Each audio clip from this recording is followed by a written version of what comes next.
Hello and welcome to Roadcraft, the place for anyone who wants to be a smarter, better, and safer driver. In this episode, tailgaters are making themselves miserable and a better way to set your following distance. Let's get started.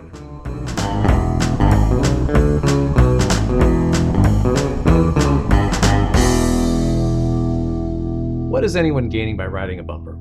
There's no upside to tailgating. No one gets to their destination faster by getting closer to the car in front of them.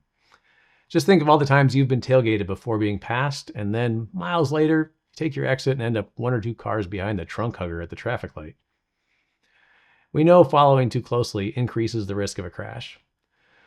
But did you know it also makes people feel worse? And not just the people being tailgated.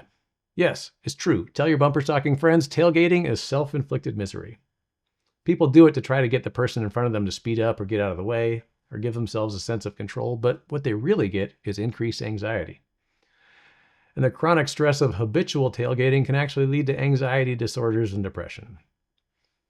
There's enough stuff in life that makes us anxious, often stuff we have no control over, like other drivers. But we can control our own following distance. And leaving enough space is an easy way to make life a little bit better, both for the driver and the people they're sharing the road with. I can't think of many other situations where you can reduce your anxiety in 3 seconds.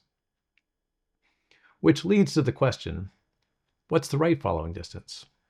Now, maybe you were taught to allow 1 car length for every 10 miles per hour of speed. If so, you were taught wrong.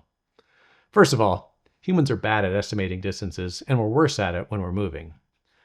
But even if you could get the distance right, it would still be too close.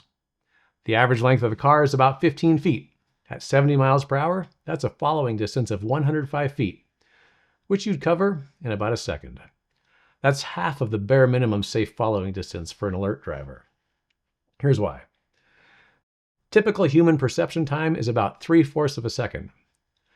That's the time it takes from when you recognize a hazard until when your body responds to it. Add at least a half a second for the physical action of moving your foot from the gas to the brake and pressing the pedal.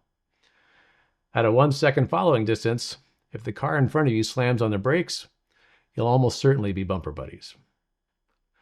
A 2 second following distance can theoretically work if you're alert, but it doesn't leave much margin for error.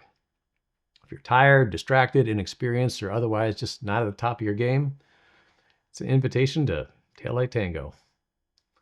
3 or 4 seconds is ideal in good driving conditions, with a couple more seconds for rain and a few more for snow.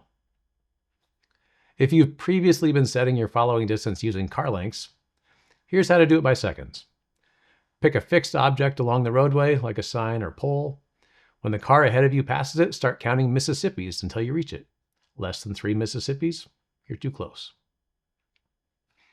Regularly checking your following distance is a good way to keep yourself engaged in your drive and avoid, whether by way of fine, crash, or stress, having to pay the tailgating tax.